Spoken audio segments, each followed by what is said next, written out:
परमेश्वर की स्तुति हो कि उसने यह मौका दिया कि एक बार फिर से मैं आपके बीच में उपस्थित होकर परमेश्वर की महिमा करूं।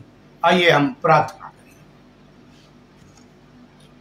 अनुग्रहकारी दयालु पिता परमेश्वर, आपको धन्यवाद देते हैं प्रभु जी, सुंदर समय के लिए, संगति के लिए जो आपने हम सबों को दिया है कि प्रभु जी हम तेरी महिमा करते हैं।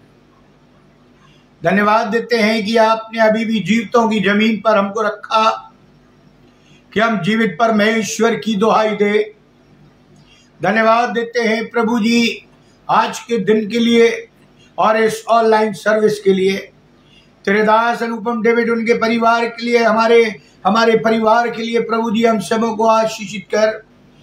जो भी तूने वचन का बीज दिया है, जो बोया जाए वो फले फूले और तेरे लिए 100 गुना फल लाए। प्रभु जी हम बिंदी प्रार्थना करते हैं, जितने भी ऑनलाइन से जुड़ते हैं प्रभु जी सबों को आशीषित करना। या प्रभु जी जो जुड़ने वाले हैं, ताकि प्रभु जी वे तेरी उत्तम आशीषों को प्राप्त करें और तेरी महिमा का कारण ठहरे। प्रभु जी संपूर्ण आराधना के संचालक आप ही हो। इस विनती को सुनिए, ग्रहण करिए प्रभु यीशु ख्रीस्त के द्वारा, आमीन। यदि आपके पास बाइबल है तो निकाल लीजिए यहेजकेल नबी की पुस्तक, उसका 33 अध्याय 33 चैप्टर वर्स 32-33।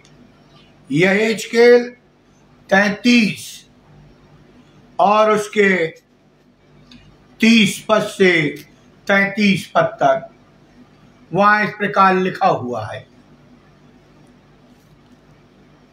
हे मनुष्य के संतान, तेरे लोग दीवारों के पास और घरों के द्वारों में तेरे विषय में बातें करते और एक दूसरे को कहते हैं, आओ सुनो कि यहोवा की ओर से कौन सा वचन निकलता। वे प्रजा के समान तेरे पास आते और मेरी प्रजा बनकर तेरे सामने बैठकर तेरे वचन सुनते, परंतु वे उन पर चलते नहीं। मुंह से तो वे बहुत प्रेम दिखाते, परंतु उनका मन लालच ही में लगा रहता।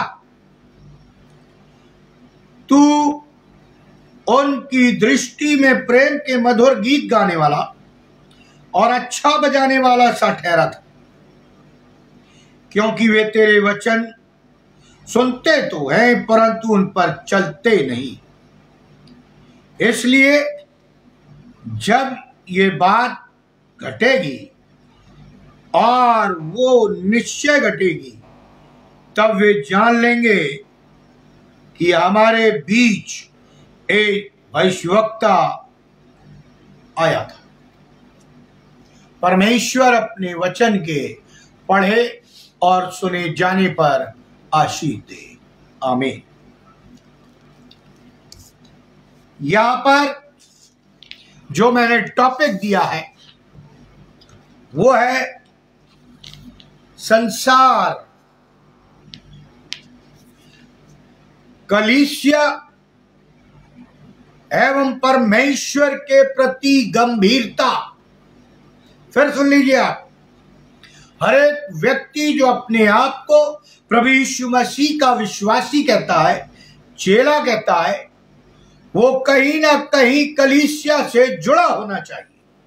और इसलिए आज मेरा जो संदेश है उसका टॉपिक है कलीसिया एवं परमेश्वर के प्रति गंभीरता। यहेजकेल 33:30 से 23। प्रियो, जिस संसार में हम और आप रहते, वहां सब कुछ बहुत तेजी से बदल रहा। अब आप समझिए, सब कुछ बहुत तेजी से बदल रहा, घटित हो रहा है। जिन बातों की कभी हमने कल्पना नहीं की थी, आज वो हमारी आंखों के सामने घटित हो रहे। बदलता हुआ समाज, बदलता हुआ समय, बदलते हुए मूल्य, बदलते हुए रिश्ते, बदलती हुई प्राथमिकताएं और परिभाषाएं, सब कुछ बदल रहा। कुछ समय पहले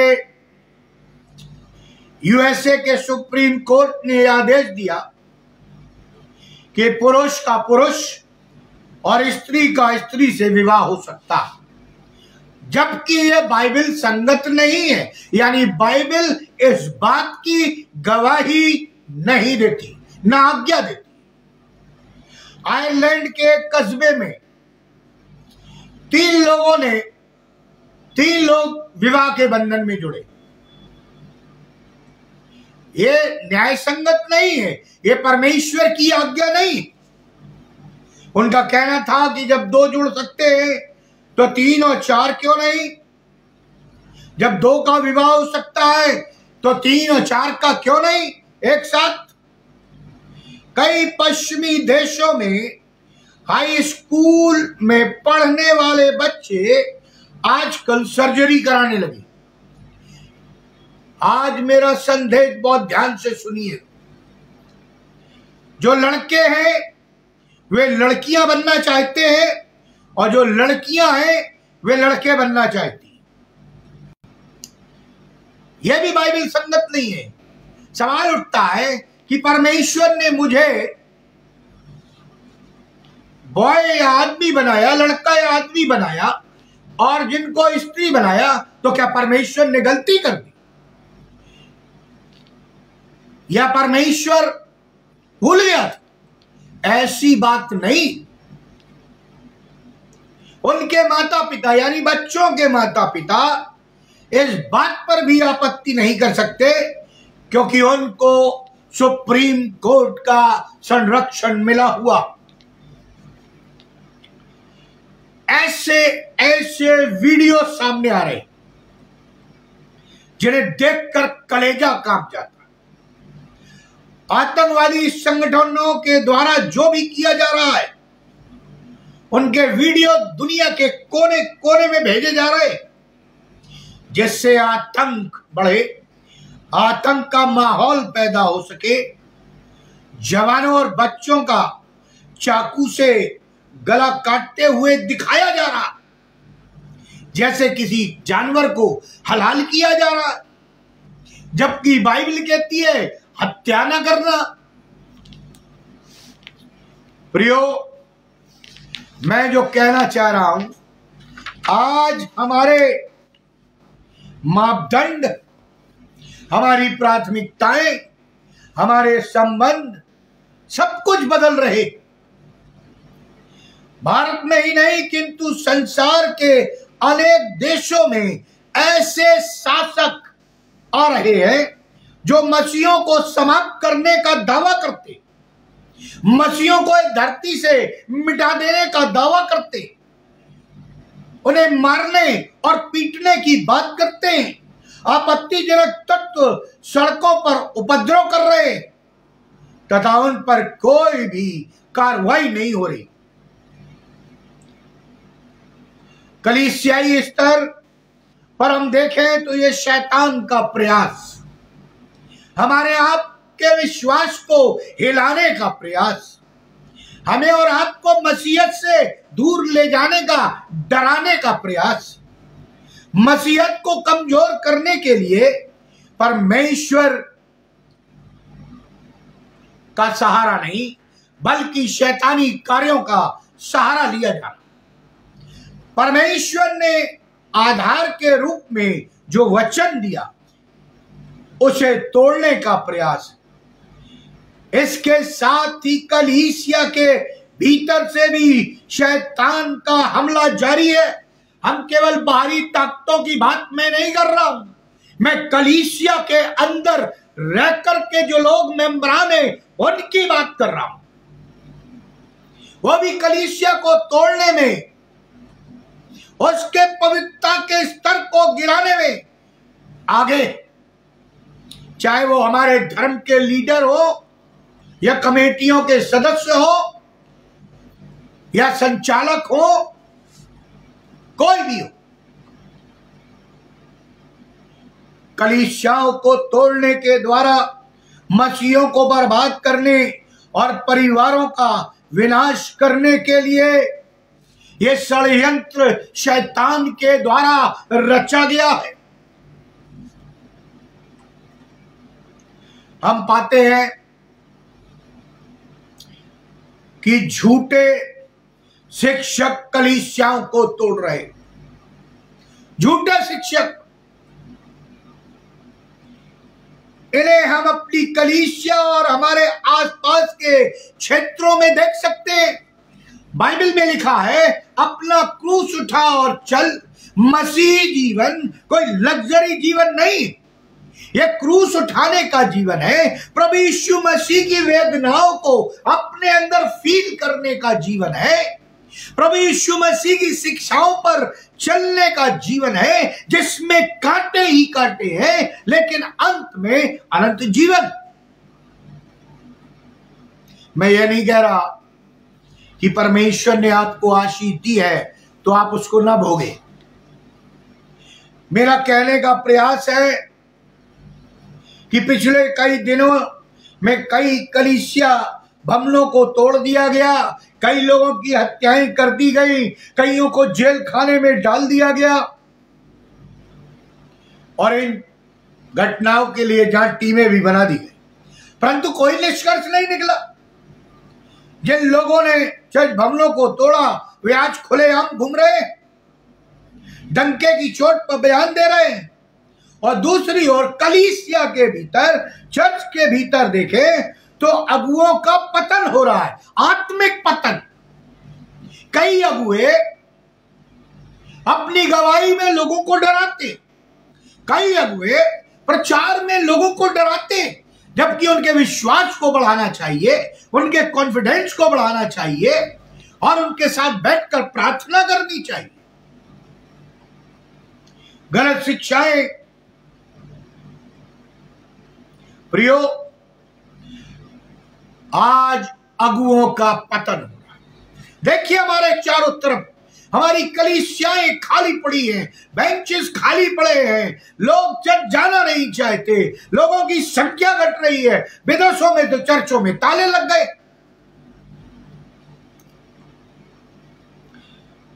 प्रियो, पास्टर पाप के दलदल में फंसते जा रहे हैं। जो कलीसिया चला रहे हैं वो एक दूसरे का मुंह देख के चला रहे हैं। ऐसे परमेश्वर आपको आशीषित नहीं करेगा, ऐसे पवित्र आत्मा नहीं उतरेगा, ऐसे दुष्ट आत्माएं नहीं निकलेंगी, ऐसे तुम्हारे बीमार चंगे नहीं होंगे, ऐसे तुम्हारी प्रार्थनाएं नहीं सुनी जाएंगी।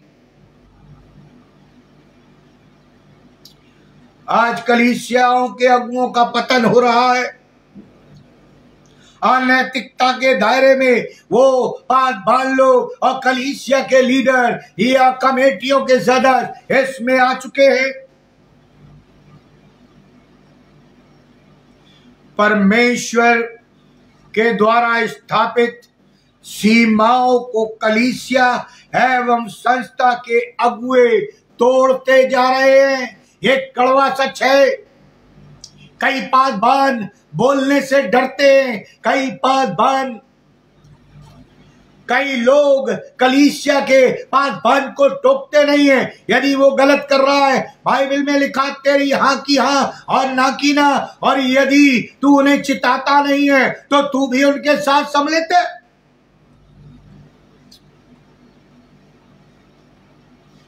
उनके प्रचार और उनकी जीवन शैली में विरोधाभास है। वो कहते कुछ है, करते कुछ है।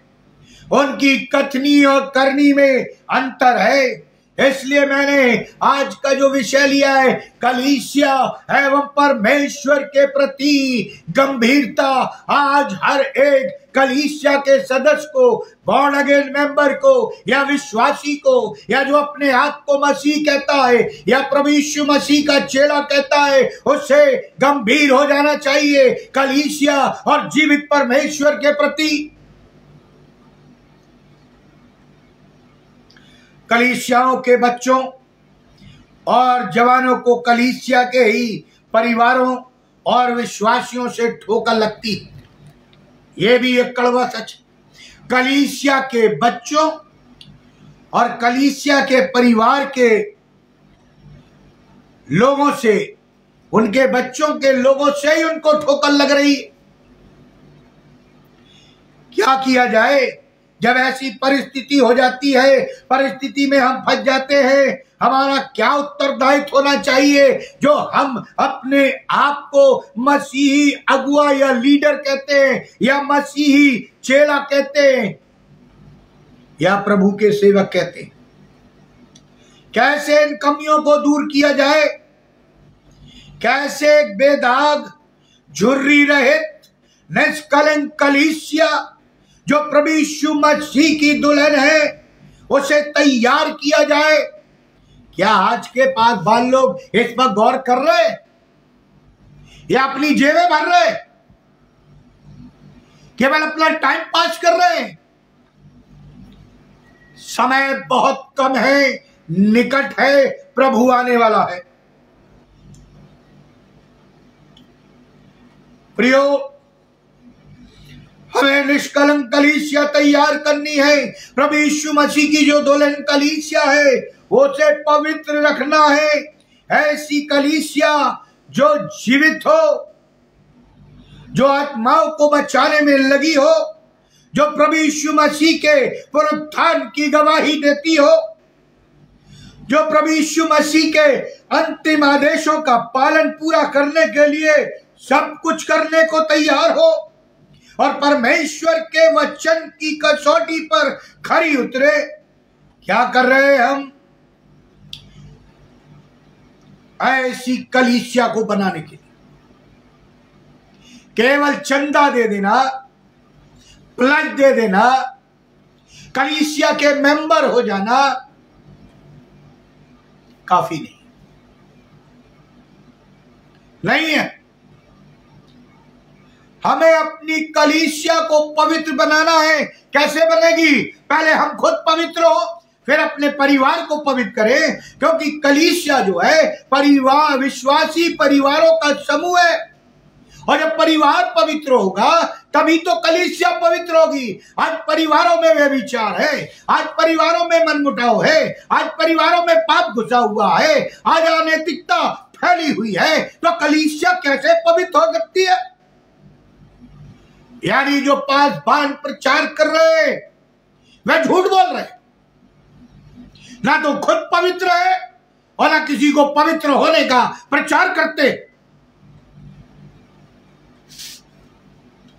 यह एजकेल 30 से 33 में लिखा है, और हे मनुष्य के संतान, तेरे लोग भीतों के पास और घरों के द्वारों में तेरे विषय में बातें करते और एक दूसरे से कहते, आओ सुनो कि यहोवा की ओर से कौन सा वचन निकला है। कौन सा वचन?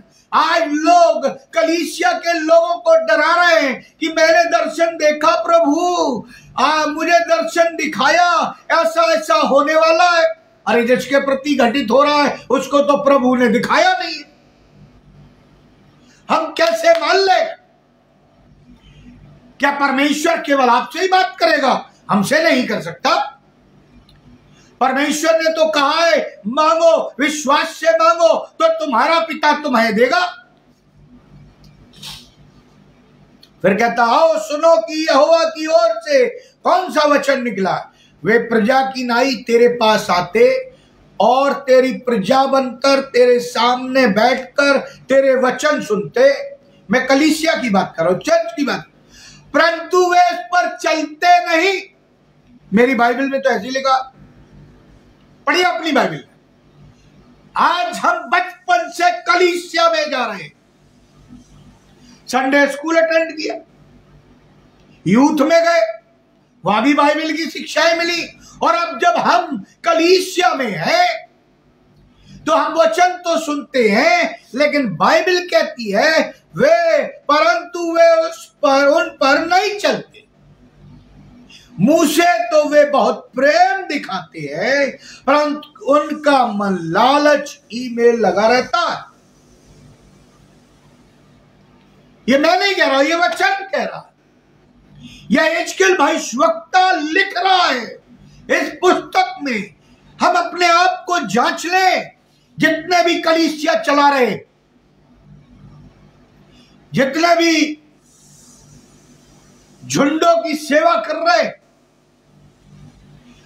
हम वचन सुन रहे हैं लेकिन चल नहीं रहे, सिखा रहे हैं उस पर चल नहीं रहे। इसका क्या मतलब हुआ? हम ढोंगी, पाखंडी हैं। हम अपनी भेड़ों को बर्बाद कर रहे हैं, उन्हें अनंत जीवन की जगह नरक की ओर ढकेल रहे। प्रियो, मुंह से तो वे बहुत प्रेम दिखाते हैं, परंतु उनका मन लालच में लगा हुआ। फिर आगे कहता है, क्योंकि वे तेरे वचन सुनते तो है परंतु उन पर चलते नहीं।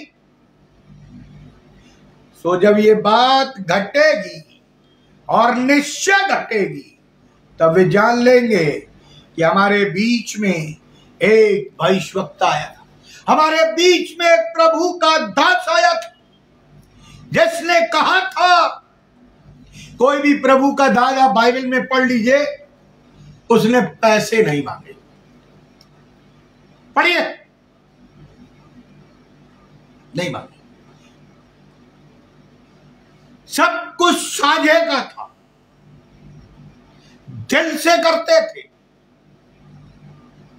लेकिन आज सब कुछ बदल गया, सब कुछ बदल गया। क्या क्या बदल गया?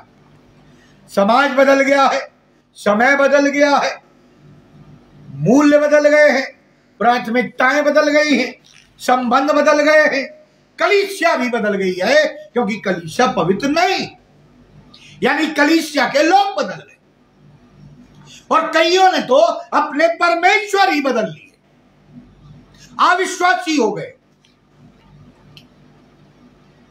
जिस समय यहेजकेल ने यह बात कही, वो जवान था, उसे बंधुआई में बाबुल नगर लाया गया था। सुनिए ध्यान से, यहेजकेल नबी जब बंधुआई में बाबुल नगर लाया तो लिखा है वो जवान था। बाबुल शहर की शहरपना और उसकी सैन्य शक्ति अत्यंत शक्तिशाली थी। उस समय के समय में वो धन संपत्ति बहुत ऐसे थी उसके पास। बाबुल नगर की बात कर रहा हूं, बाबुल नगरी की बात कर रहा हूं मैं, बेबीलोन की बात कर रहा हूं मैं, जिसमें हैंगिंग गार्डन थे, जिसका राजा नबूकदनेस्सर था, जिसको परमेश्वर ने अनाज्ञाकारिता के कारण, घमंड के कारण 3.5 साल तक मैदान में एक जानवर की तरह रहने को मजबूर किया और घास खाया करता था। तो हमारी और आपकी क्या औकात?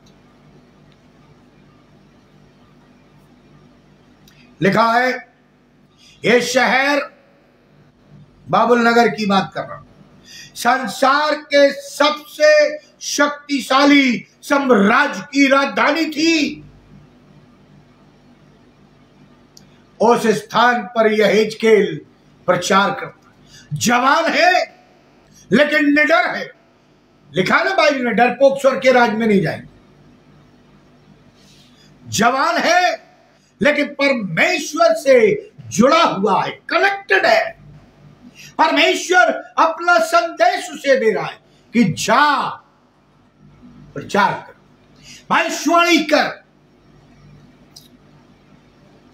उस समय यहेजकेल प्रचार कर रहा था बाबुल नगर में। क्या प्रचार कर रहा था सुनिए जरा। 14 अगस्त 586 बीसी की बात, जब यरूशलेम के शहर में बाबुल की सेना ने आग लगा दी, सारे यरूशलेम को जला दिया।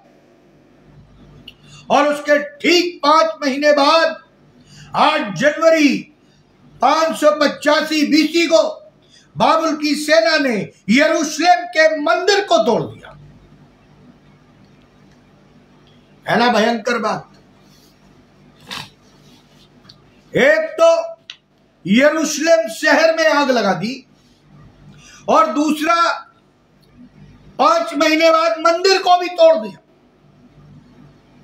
प्रियो,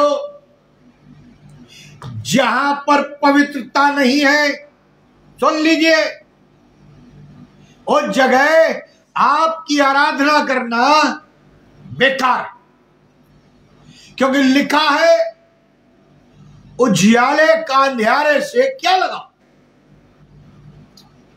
प्रियो, जहां नम्रता नहीं है, जहां क्षमा नहीं है, जहां दीनता नहीं है, जहां पवित्रता नहीं है, वहां परमेश्वर अपना काम नहीं करता।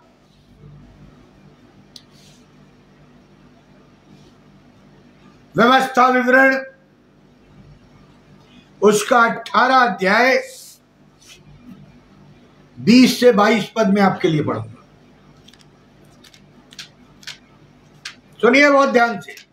व्यवस्था विवरण उसका 18 अध्याय 20 से 22, देखिए क्या लिखा होगा। पढ़ता हूं आपके लिए।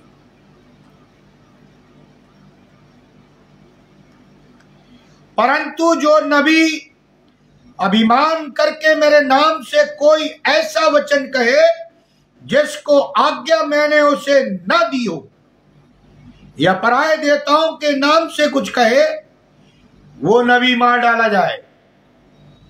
और यदि तू अपने मन में कहे जो वचन यहोवा ने नहीं कहा, उसको हम किस रीति से पहचाने, तो पहचान यह है कि जब कोई नबी यहोवा के नाम से कुछ कहे, तब यदि वो वचन न घटे और पूरा न हो जाए, तो वो वचन यहोवा का कहा हुआ नहीं, परंतु उस नबी ने वो बात अभिमान करके कही है, तो उससे भय न खाना, तो उससे भय न खाना। प्रयोग कई लोग ऐसी ऐसी भविष्यवाणियां कर देते हैं, लोग डर जाते हैं, जो परमेश्वर की तरफ से है ही नहीं। हमें परखना है, हमें वेट करना है, हमें ठहरना है प्रार्थना में। हे परमेश्वर, यदि तेरी ओर से है तो मुझे भी बता दे, ये घटित हो जाए। प्रियो, नबी को परमेश्वर की ओर से भेजा जाता था। परमेश्वर उसे अभिषेक करता था अपनी आत्मा से। जो वो कहता था वो परमेश्वर की आवाज होती थी। यदि उसकी भविष्यवाणी पूरी नहीं होती थी तो लोग उसे मार डालते थे, क्योंकि लोग जानते थे कि यह झूठा नबी है। परमेश्वर का नाम लेकर वो झूठी भविष्यवाणी कर रहा है, झूठी शिक्षा दे रहा है। इसके बावजूद यहेजकेल नबी डंके की चोट पर बिना किसी भय के भविष्यवाणी करता है। एक जवान है, बेबीलोन ले जाया गया है, बाबुल ले जाया गया है, लेकिन भविष्यवाणी कर रहा है, क्योंकि वो परमेश्वर की आत्मा से परिपूर्ण। इस पुस्तक से हम 3 बातें सीखना चाहेंगे, जो प्रमुख 3 बातें। पहले भाग में सारे यरूशलेम के लिए परमेश्वर की चेतावनी, यानी कॉमन चेतावनी। कि परमेश्वर क्या कह रहा है। दूसरे भाग में परमेश्वर की चेतावनी है यरूशलेम के आसपास के सारे क्षेत्रों के लिए भी थी। ये चेतावनी थी क्योंकि यरूशलेम नगर में आग लगा दी गई। यरूशलेम नगर में जो मंदिर था वो ढा दिया गया। और तीसरे भाग में भविष्यवाणी थी कि सारे यहूदी जिन्हें बंधुआई में ले जाया गया है वे एकजुट होंगे, वे फिर वापस यरूशलेम आएंगे।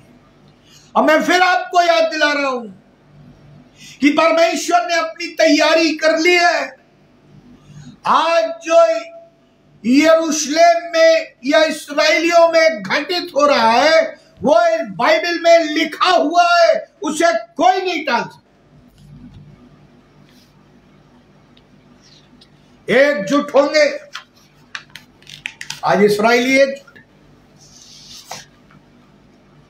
यहेजकेल 30 से 33 में आज के संदर्भ में हमारे जीवन, हमारी कलीसियाओं के लिए 4 बातें मिलती हैं और यही आज मेरा संदेश है। कलीसिया एवं परमेश्वर के प्रति गंभीरता। क्या गंभीर है? सिंसियर है? पहली बात, हमें कलीसिया के विषय में गंभीर होना है। चर्च, अब समय है कि हम परमेश्वर और कलीसिया के प्रति या उन्हें गंभीरता से ले। हम कलीसिया को गंभीरता से ले। यदि आप 31वीं आयत को पढ़ेंगे या देखेंगे तो लिखा है, ये लोग तेरे पास आते, लोग परमेश्वर के पास आते, ये तेरे सामने बैठते, अर्थात ये मंदिर में बैठते, ये कलीसिया या चर्च में बैठते, ये तेरा वचन सुनते और लोगों को लाते हैं कि चलो हम परमेश्वर का वचन सुनेंगे। वे जानते तो थे क्या घटित होने वाला है, परंतु उसके लिए तैयारी नहीं थी। हमें तैयार होना चाहिए था, कलीसिया को तैयार होना चाहिए था, परंतु जो तैयारी होनी चाहिए थी वो उनके पास नहीं थी। 30वीं और 32वीं आयत में कहा गया कि वे तेरे वचन को सुनते हैं पर उस पर चलते नहीं चलते। आज बचपन से हम कलीसिया में जा रहे हैं, 5 बार वचन सुना रहे हैं, हम सुनते तो हैं लेकिन चलते नहीं। कलीसिया की उन्नति की जगह कलीसिया अवनति कर रही है। प्रोग्रेस होने की जगह डिमोलिश होती जा रही है, बर्बाद हो रही है, संख्या में कम हो रही है, पवित्रता में कम हो रही है, आज्ञा पालन में कम हो रही है, क्षमा करने में कम हो रही है, प्रेम दिखाने में कम हो रही है। प्रियो, बहुत गंभीर समस्या है आज की कलीसियाओं में। यह बहुत बड़ी समस्या है कि वे मंदिर में आ रहे, कलीसिया में आराधना करने आ रहे, परमेश्वर की प्रजा के रूप में बैठे हैं, वचन सुन रहे, परंतु उस पर नहीं चल रहे। कई लोगों ने थोड़े से पैसे के लिए कलीसियाएं बदल दी। कई कलीसियाओं ने थोड़े से पैसे के लिए संस्थाएं बदल ली। शायद वो अपने परमेश्वर पर विश्वास नहीं करते, यीशु पर विश्वास नहीं करते। कलीसिया में बहुत कुछ प्रचार किया जाता है, सुनिए ध्यान से, प्रचार किया जाता है कलीसियाओं में और शिक्षाएं दी जाती हैं, परंतु कितनी बार ऐसा होता है कि उसे हम अपने हृदय में ग्रहण नहीं करते हृदय में ग्रहण। प्रियो,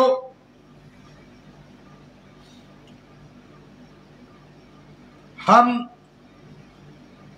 उसके अनुसार जीवन नहीं जीते, इसके अनुसार। कलीसिया हमारे लिए महत्वहीन है, सस्ती हो गई है, क्लब बन गई है। आजकल कलीसिया पर कोई भी दोष लगा देता है, कोई भी उंगली उठा देता है। कलीसिया की पवित्रता, कलीसिया की बहुमूल्यता हमें समझी नहीं जाती, या हमने समझी। प्रियो, मैंने क्यों कहा ऐसा? कलीसियाओं में पैसों का झगड़ा है, पैसों की चोरियां, पावर की जोरा जारी है, रस्सा टगावार है। सेवा कोई नहीं करना चाहता, पद सब लेना चाहते, परमेश्वर के वचन पर कोई नहीं चलना चाहता, लेकिन सदस्य बने रहना चाहते। प्रियो, ऐसा चलने वाला नहीं, नहीं चलने वाला। जिस कलीसिया के लिए प्रभु यीशु मसीह संसार में आया, ध्यान से सुनिए, जिस कलीसिया के लिए प्रभु यीशु मसीह संसार में आया, जिसके लिए उसने दुख उठाया, जिसके लिए उसने अपने प्राणों की आहुति दी या बलिदान दिया, जिस कलीसिया की स्थापना के लिए परमेश्वर को अपने बेटे का और सलीब पर बलिदान करना पड़ा, वो कलीसिया हमारे लिए कितनी महत्वपूर्ण होनी चाहिए। और हमने उसको मजाक बना कर रखा, हमने उसको एक क्लब बना के रख रखा, उसमें केवल इवेंट होते, विश्वास कहाँ गया? परमेश्वर की शिक्षाएं कहाँ गई? जब मिस्र से इस्राएलियों को परमेश्वर ने मूसा के द्वारा निकाला और जब वो लाल समुद्र पार हो गए, तब मूसा ने कहा कि तुम मील के 12 पत्थर गाड़ देना गोत्रों के अनुसार, ताकि जब तुम्हारे लड़के वाले तुमसे पूछें कि ये किस लिए हैं, तो तुम उन्हें विस्तार से बताना कि तुम्हारे जीवित परमेश्वर ने तुम्हारे लिए क्या क्या सत्कर्म किए हैं। आज हमारे जीवन में भी बहुत से आश्चर्य कर्म होते हैं, बहुत सी चीजें उत्पन्न हो रही हैं, लेकिन हमें गवाही देने में हिम्मत नहीं। मैं ऐसी गवाही की बात नहीं कर रहा हूं। कल मुझे बुखार चढ़ा था, मैंने प्रार्थना की, बुखार उतर गया। सिर में दर्द था, सिर का दर्द चला। अरे गवाही आपके जीवन से होनी चाहिए। आप प्रभु के वचन पर चलिए, वही गवाही है। आप अपने आप को पवित्र बनाए रखिए, वही गवाही है। आप एक दूसरे से प्रेम करिए, वो गवाही है। एक दूसरे को क्षमा करिए, एक दूसरे की सहायता करिए, एक दूसरे के साथ प्रार्थना करिए, एक दूसरे को प्रार्थना में उठाइए, वो गवाही है।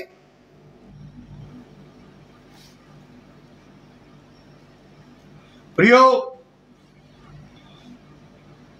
कलीसिया हमारे लिए यानी चर्च हमारे लिए महत्वपूर्ण होना चाहिए। हमारे जीवन में कलीसिया किस स्थान पर है? प्रभु यीशु ने कहा है, अधोलोक के फाटक भी इस कलीसिया पर प्रबल न होंगे। ये जो बचाए हुए और अनंत जीवन प्राप्त किए हुए लोग हैं, ये ही स्वर्ग जाएंगे और परमेश्वर के राज में प्रवेश करेंगे। ये कलीसिया ही प्रभु यीशु मसीह की दुल्हन है और उसकी देह है। ये उसके लहू से खरीदे हुए लोग हैं। इन्हें पवित्र होना जरूरी। जब ये वचन पर पढ़ेंगे चलेंगे तो पवित्र आत्मा इनकी अगुवाई करेगा और वो क्षमा प्राप्त करेंगे प्रभु के लहू में, उसके नाम में। स्वर्ग और पृथ्वी पर कोई ऐसा नाम नहीं यीशु छोड़कर जो तुम्हारा उद्धार कर सके और तुम्हारे पापों को क्षमा कर सके। प्रेरितों के काम उसके 2 अध्याय 42 पद में जहां प्रारंभिक कलीसिया का वर्णन है, प्रथम कलीसिया का वर्णन है, लिखा है, और वे प्रेरितों से शिक्षा पाने और संगति रखने और रोटी तोड़ने में और प्रार्थना करने में लौलीन रहे। ऐसा नहीं जेब में हाथ डाल के आए, प्रभु बोझ लिया और सरक लिए। गुटखा का पैकेट जेब में रखे हुए, सिगरेट का पैकेट जेब में रखे हुए, दारू का पाउच रखे हुए, दिल में मैल भरे हुए हैं और प्रभु बोझ लेके निकल गए। ऐसा नहीं, लौलीन रहना, उससे जुड़े रहना, आत्मा से बातें करना। प्रथम पीढ़ी के विश्वासी चाहे कितनी भी समस्या आए, बहुत ध्यान से सुनिएगा, प्रचार करने में लगे रहते थे। सुनो कलीसिया वाला, आज मैं चैलेंज कर रहा हूं, कोई भी कलीसिया प्रचार नहीं कर रही, डर के मारे घर में बैठे हुए। ये हमारा मौलिक आधार है, मौलिक धर्म। कोई भी कलीसिया प्रचार नहीं कर रही, लेकिन लिखा है चाहे कितनी भी समस्या आए, वे प्रथम पीढ़ी के विश्वासी समस्या आने पर भी प्रचार करते हैं। बाइबल में लिखा हुआ है, उनकी सब वस्तुएं साझे की होती थी। यदि किसी को कोई कमी होती थी तो उसके पास ज्यादा होता था तो वह दूसरों में आपस में बांट देता था। मान लीजिए मेरे पास 2 कुर्ते हैं और मुझे केवल एक की आवश्यकता है, तो मैं दूसरों को बांट दूंगा। इस कलीसिया के लिए चेलों ने अपनी जान दे दी। प्रभु यीशु मसीह ने कलीसिया को अपने खून से सींचा है। इसलिए लिखा है कि जैसे एक देह के बहुत से अंग होते हैं, वैसे तुम भी प्रभु की देह के भिन्न भिन्न अंग हो। तुम में से हर एक का भिन्न भिन्न काम है, हर एक को भिन्न भिन्न योग्यताएं दी गई है, परंतु जैसे देह के बहुत से अंग मिलकर सामंजस्य के साथ काम करते हैं, यूनिटी के साथ काम करते हैं, वैसे ही हमें भी यूनिटी और एकता सामंजस्य मिल बांटकर परमेश्वर का कार्य करना चाहिए। इसलिए प्रभु यीशु क्रूस पर चढ़ाए जाने से पहले प्रार्थना करते, हे पिता, ये कलीसिया एक हो, क्योंकि जब ये एकजुट होगी तो शक्तिशाली बनेगी, जयवंत होगी और शैतान से लड़ पाएगी। आज कई लोग कलीसियाओं में आते हैं जो दुष्ट आत्माओं से ग्रसित हैं, लेकिन कलीसियाओं में इतनी सामर्थ्य नहीं कि वो दुष्ट आत्माओं को अधिकार से निकाल दे। बीमार आते हैं, कलीसिया में इतनी सामर्थ्य नहीं, एकता नहीं, विश्वास नहीं कि प्रार्थना करे तो बीमार चंगा हो जाए। सहायता के लिए आते हैं तो हम सहायता नहीं करना चाहिए।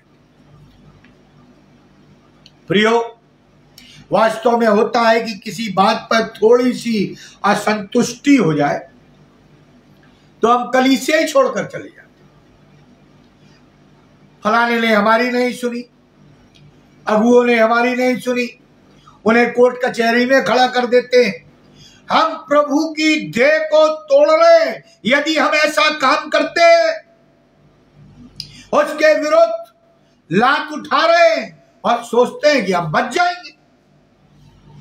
प्रभु यीशु मसीह की देह पर अत्याचार करके हम बच नहीं सकते। इसलिए इफिसुस की कलीसिया को प्रभु यीशु पत्र लिखते हैं। यीशु पत्र लिखते हैं। क्या कहते हैं? चेत जा, अभी भी सुधरने का समय है। याद रख तू कहां से गिरा है, जिसका अर्थ है कि याद रख तू पहले कहां था। याद करें अपने बाप दादों को जिन्हें अस्पताल में छोड़ दिया गया था, जिन्हें नदी नालों में फेंक दिया गया था। लोग उन्हें उठाकर लाए, उनको पाला पोसा, उनको बढ़ाया, उनको संभाला, उनकी सेवा की।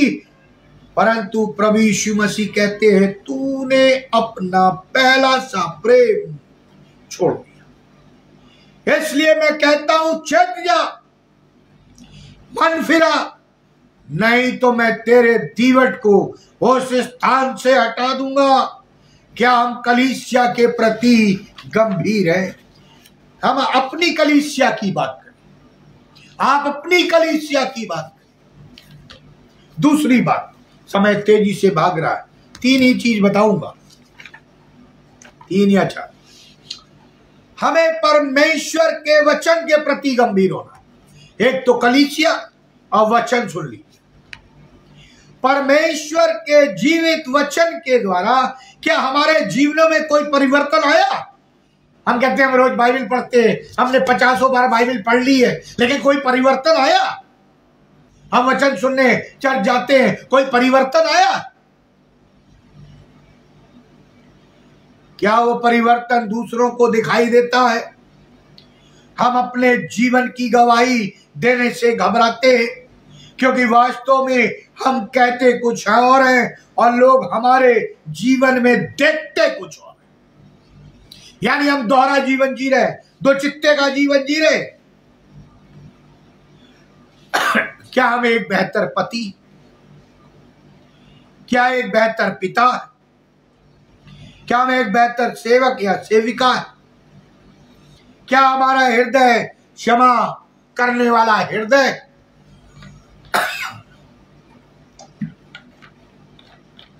प्रियो, हमें और आपको ये देखना है हम कौन है। क्या हमारा हृदय क्षमा करने वाला है? वे आदतें जिनमें हम फंसे थे और जो हमारे शरीर और आत्मा को नरक ले जा रही हैं, क्या हमने उन आदतों को छोड़ दिया है? चाहे वो नशा हो, झूठ हो, नाना प्रकार के व्यभिचार हो, नाना प्रकार का पाप हो, क्या हम उसे छोड़ रहे? याकूब अपनी पत्री 1:22 में लिखता है, परंतु वचन पर चलने वाले बनो और केवल सुनने वाले ही नहीं, जो अपने आप को धोखा देते। जो सुनता है वो धोखा दे रहा है चलने वाले को। यदि हम मानेंगे ही नहीं कि हम बीमार हैं तो ठीक नहीं हो सकता। यदि हम अपनी गलती नहीं मान रहे हैं तो ऐसा करके हम अपने आप को धोखा दे रहे हैं। मत्ती रचित सुसमाचार उसका 12 अध्याय 46 से 49 पद में वर्णन है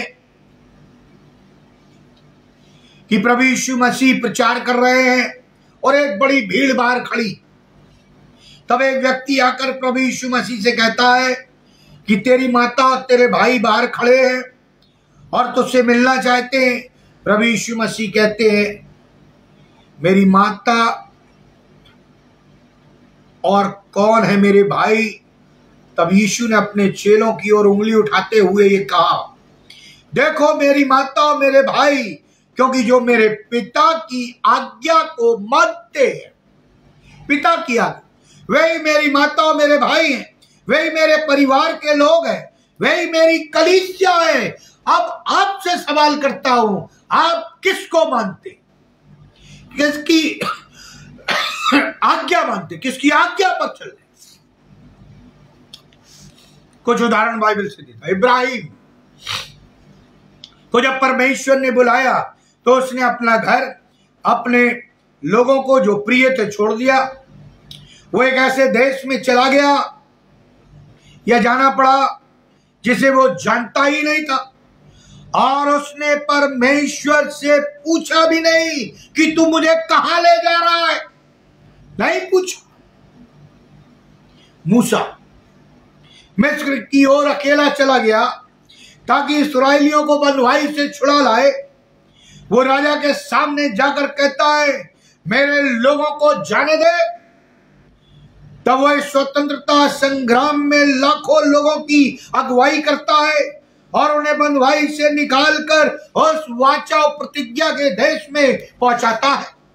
स्तिफनुस प्रचार कर रहा था, लोग उससे कहते हैं ये प्रचार करना बंद कर दे। वो कहता है जो सच है वो मैं बोलूंगा। तब लोग उसे पतरवाह करते हैं और उसकी हत्या कर देते हैं। एडोरमैन जेटसन 18वीं शताब्दी में भारत में मिशनरी बनकर आए थे। उस समय अंग्रेजों का राज्य था, फिर भी उनको भारत से निकाल दिया गया। बहुत ध्यान से सुनिएगा, अंग्रेजों का राज था, लेकिन एडोरनेम जेटसन को निकाल दिया गया, उन्हीं गोरों ने निकाल दिया। तब वे बर्मा चले गए।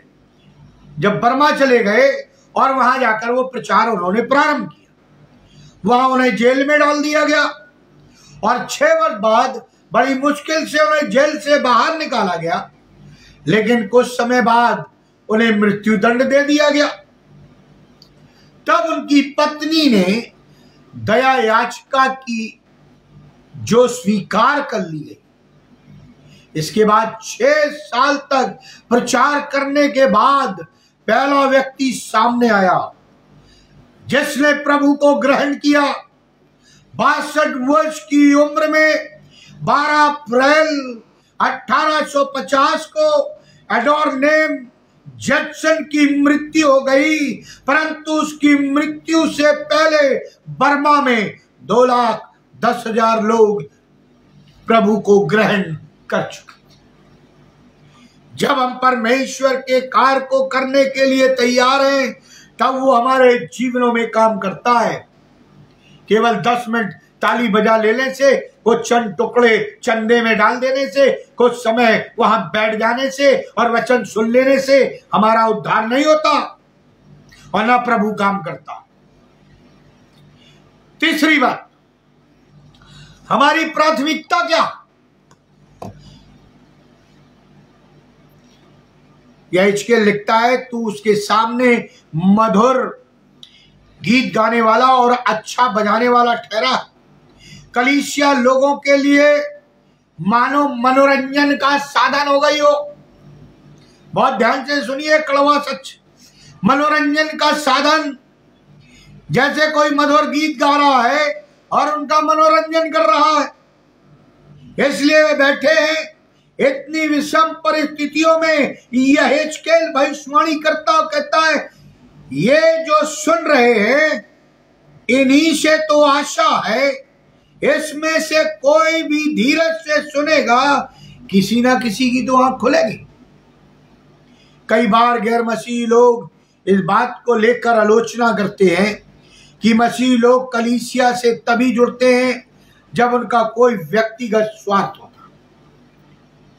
कई स्थानों पर कलीसियाओं में कार्यक्रमों में के दौरान इसलिए भोज का आयोजन किया जाता है। सुनिए, कई कलीसियाओं में कई कार्यक्रमों के आयोजन पर भोज का आयोजन किया जाता है ताकि लोग बहुतायत से आ सके, वचन सुनने नहीं, वचन पर चलने नहीं, केवल खाने के लिए। क्या हम प्रभु यीशु मसीह के देह के बिना किसी स्वार्थ से जुड़े हैं, या हम अपनी इच्छा और योजना को पूरा करने के लिए कलीसिया के साथ जुड़े हैं? जिस कलीसिया ने हमारे पूर्वजों को बचाया, पूर्वजों को बनाया, पूर्वजों को बढ़ाया, पूर्वजों को आशीषित किया, क्या उसके प्रति हम कोई आभार व्यक्त कर रहे हैं?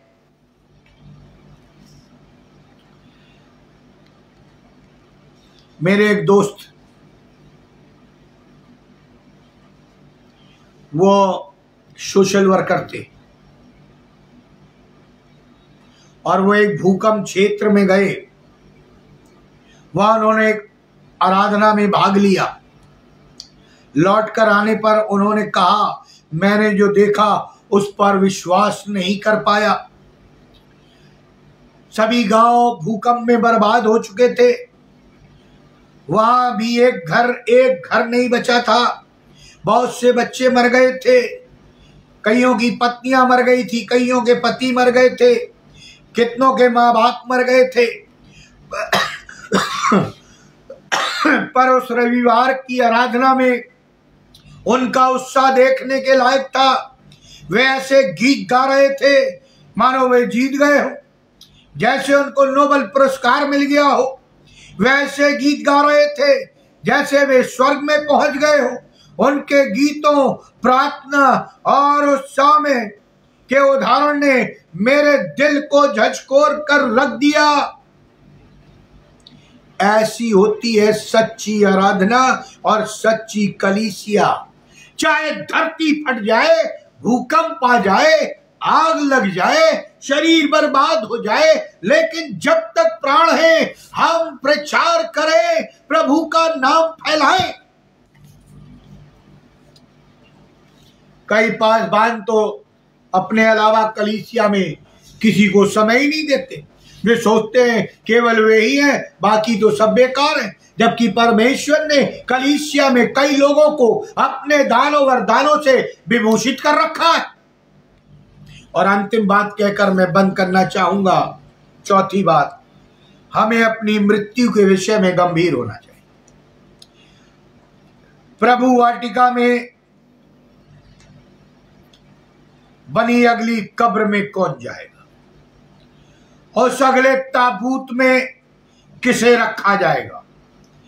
किसके लिए कहा जाएगा कि धूल को धूल, मिट्टी को मिट्टी और राख को राख?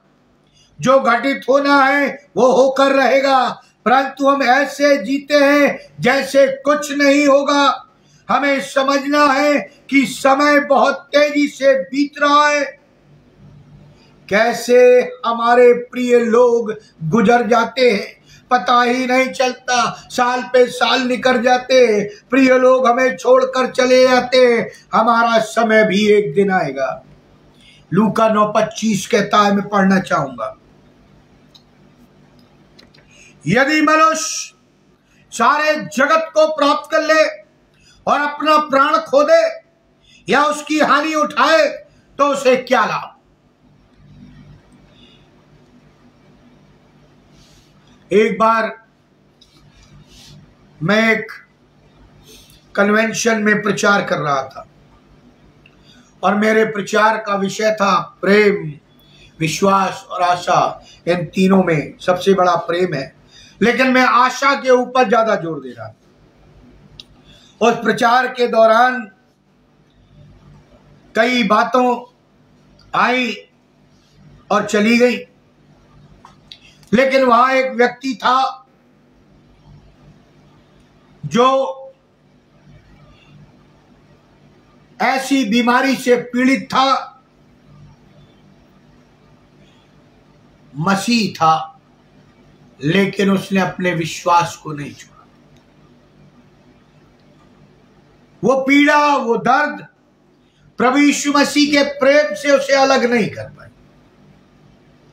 और वो उसी पीड़ा में प्रभु में सो गया। विश्व विजेता सिकंदर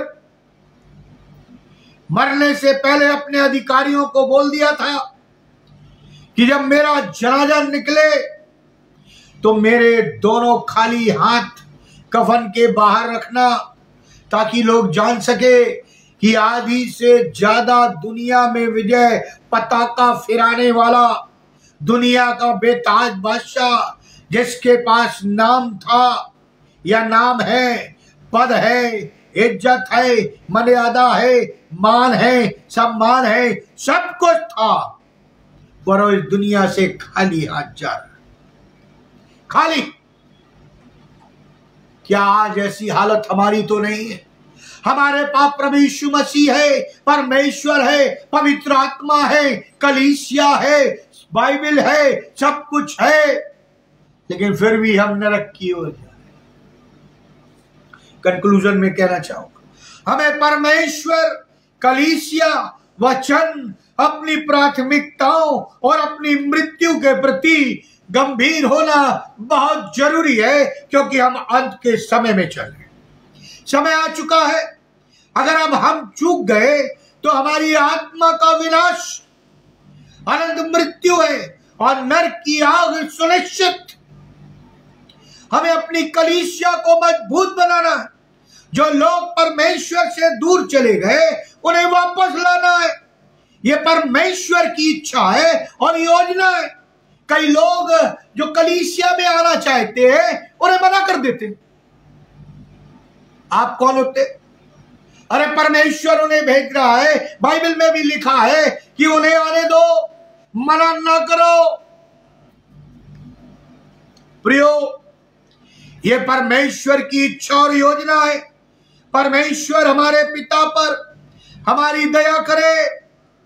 पिता परमेश्वर हमारी कलीसिया, हमारी समाज, हमारे परिवार, हमारे अगुए, हमारे मेंबरानों पर दया करे, अपनी सामर्थ दे और अपनी पवित्र आत्मा की अगुवाई दे, ताकि हम इन सबके प्रति गंभीर हो जाए, क्योंकि समय निकट है।